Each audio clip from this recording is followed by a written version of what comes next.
first of all, it's my request to everyone to please collaborate with me, right? Please question me if you have any doubts regarding our session. We can continue our session. You can ask me. If you don't need to hesitate anything, right? Okay. So what is Nmap? First of all, we need to understand what is Nmap. So first of all, if we don't know what is Nmap and if you don't know how to utilize this tool, we just simply type the command. Let's assume that if you are purchasing a laptop or a mobile, right? So there is a manual guide there. So how can you utilize this laptop or this mobile? So same thing is happening here also. So we have a manual guide. So how can we utilize this tool? By checking the manual guide or manual guidelines. Like this command, we have to put the command like man, that is the manual guideline for the tool, and we have to give the tool name, that is Nmap, right? So here you can see this is the total manual guideline for the Nmap. So Nmap is nothing but, here you can see this is a network exploration tool and security port scanner, right? So what is Nmap? Simply we can say Nmap is the network mapper tool. So this tool is used by network administrator, ethical hackers, penetration tester, security engineers, right? So what they will do with this tool? They will do with this tool, they're trying to scan all the computer and the network devices IP address, because we know that if two devices want to communicate within the network, it needs an IP address. Why it is IP address? It is called the Internet Protocol address, right? And it is the 32-bit size. There is 4 octets up there. 192.168.6.5. So this is an example of an IP address. I hope you guys understand about IP address and what is the concept of behind the IP address, right? So basically Nmap, right now we are using this Nmap. This is a CLI version, right? This is called the command line interface version. So we have another version of it that is called the GUI, that is called the graphical user interface, right? So I will recommend you guys that please use the CLI version. It will help you to understand, and it will help you to understand about the commands, the options we will use to identify the major vulnerabilities or the open ports, right? So that's why I will recommend go for always the CLI version rather than the GUI version, right? Okay, so let's understand that what are the options are given here, right?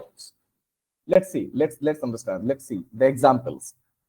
So you can see there's an example is given here, that is nmap -a capital T4 and scanme.o nmap.org, right? So what does it mean? It is giving you a basic example how you can utilize it.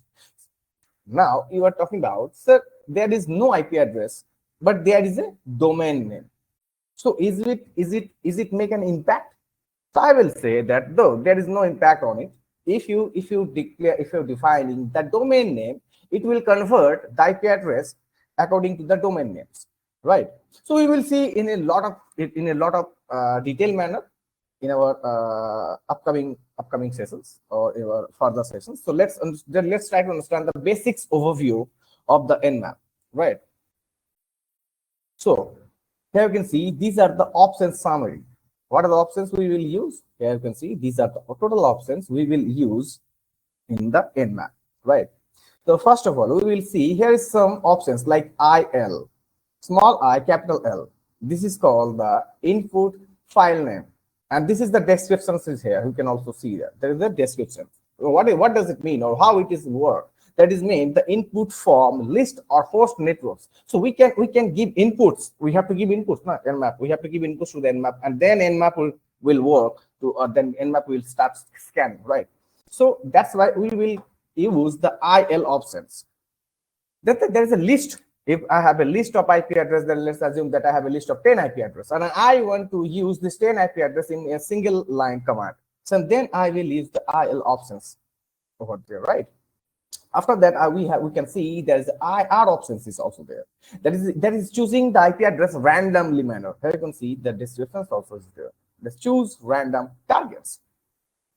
Now we are talking about the exclude options. Why this exclude options is used? Let's assume that I am giving you a 10 IP address, right? I'm giving you 10 IP address, or let's assume that in our organization there are 10 devices up there, and I want to scan particular 8 devices or 7 devices.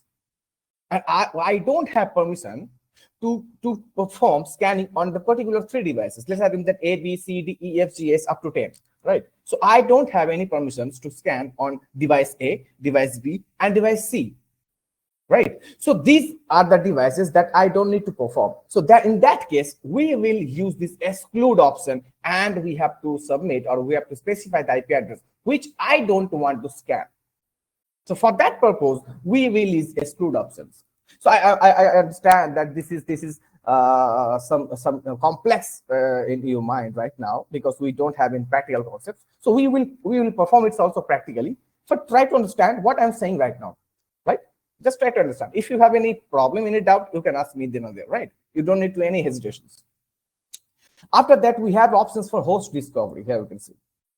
So these are the options coming from the host discovery, that is small s, capital L. This is called the list scan, and simply list the target scan.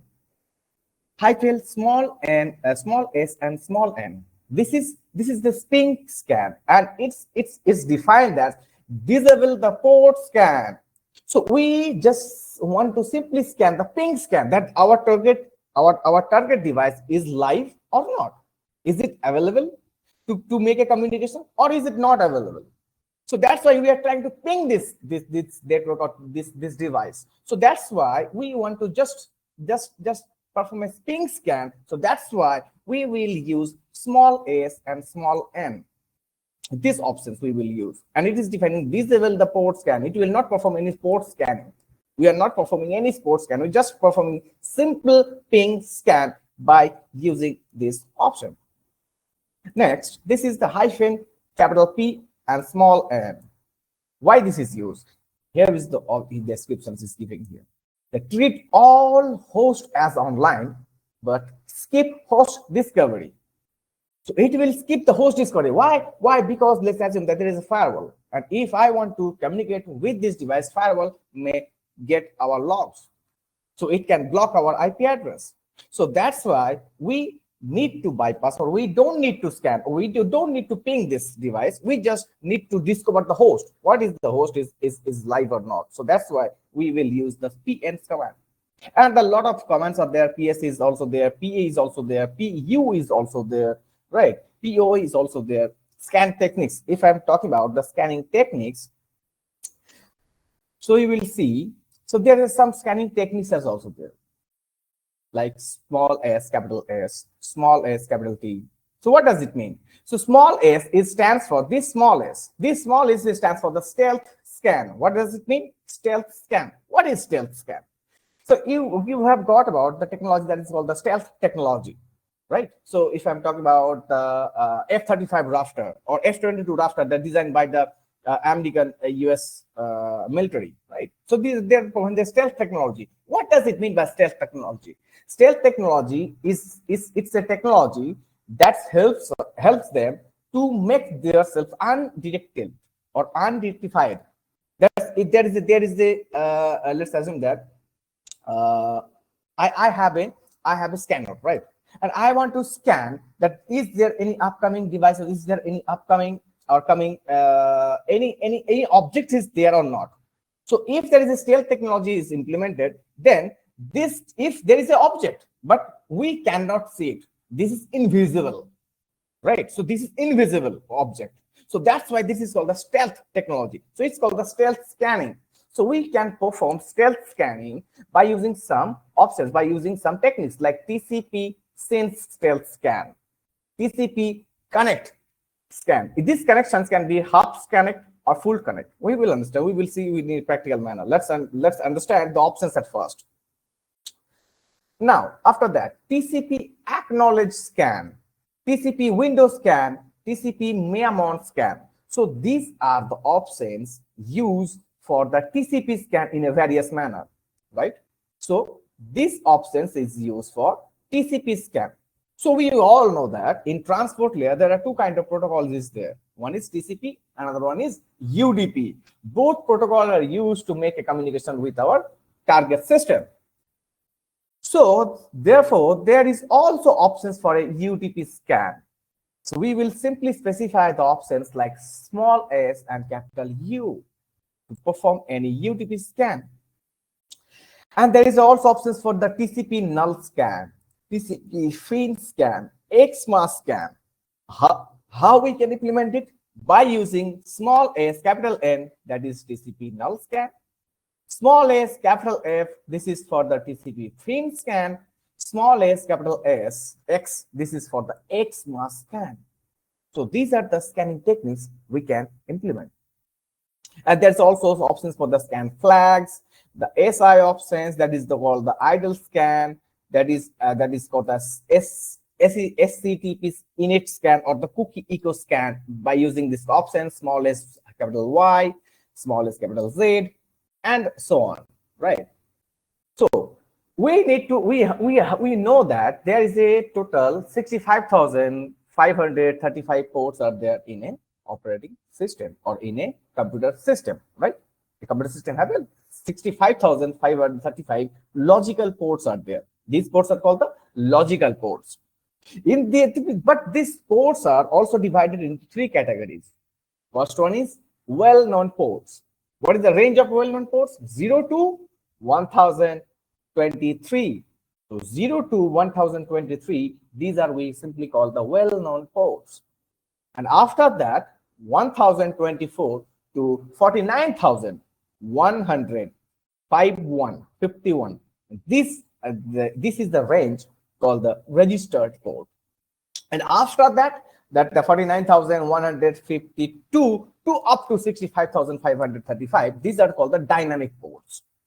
So this is the port categories we have to mention. We have to check these ports because our service is running on a particular port.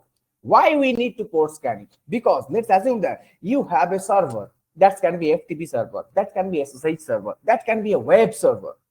So this server is running on a particular port, right? Let's assume that there is a SSH server. So SSH server is running on which port number? Port number 22. There's a FTP service is running there. So FTP is running which port number? That is port number 21. So that's why port is very, very important for the security scanning purposes, right? After that, we have some options for the service version detections. Let's assume that we have to find out a port number 21 and we got that there is a service is running that is called the FTP. Now we need to find out the service version. Why we need to find out the service version? Because we have to check if this version is vulnerable or not. Is this version has any exploit available in the market or not? So what is the exploit market? Exploit market is nothing but that is exploit DB, the exploit database that is called the Google hacking database. These have a lot of exploits are there. So we have to find out now which version has their proper exploit. So that's why we need to find out the service version. So once we get the actual proper service version, now the next step is to find out the exploit related to this service version, right? So this is the options mainly we will use to find out the service version, that is small s capital V, right? And another options is also that this is we will use in a very rare case, but in general term we will mainly use to find out the service version, that is the small s and capital V. Now there is options for the script scanning. So we use Nmap. It's a OSINT tool. OSINT means the open source intelligence tool. It is open source. You can write your own script to scan a particular device or to scan a particular port. So you can take reference for the already default scripts are also there in Nmap. If I'm talking about what are the default script, you can see this is the located in let's cd user share and Nmap. This is the location where the Nmap is located, right? And do ls to check all the listed files over here. So you can see there is the options for scripts. There is options for scripts. So this is the directories here, right? Like this, the script scanning. So where from we get the scripts? We can get scripts from this directory. So let's go to this directory, cd script, and do ls. Here you can see all the detail, all the scripts are available here. These are the scripts. These are the default scripts. Comes under the Nmap. You don't need to integrate from anything. You don't need to rewrite anything. If you want to rewrite these scripts, or if you want to create your own script to run it, then how can we create, right? So let's assume that I'm showing you a script. That's what are the things is behind a script. Let's cat xmpp/info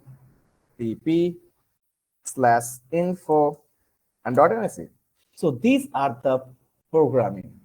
This is the programming actually is written behind the scripts, right? So this is the program. This is the instructions is written behind the scripts, right? So if we call these scripts, this call is by default execute this programming language, this program, and this program helps us to identify a particular vulnerability or a particular scanning. Got it? Is it clear to everyone? Please give me a response that I can understand that you are listening. Hello. Okay, no issue. So these are the commands, or these are the instructions. This is comes behind the scripts.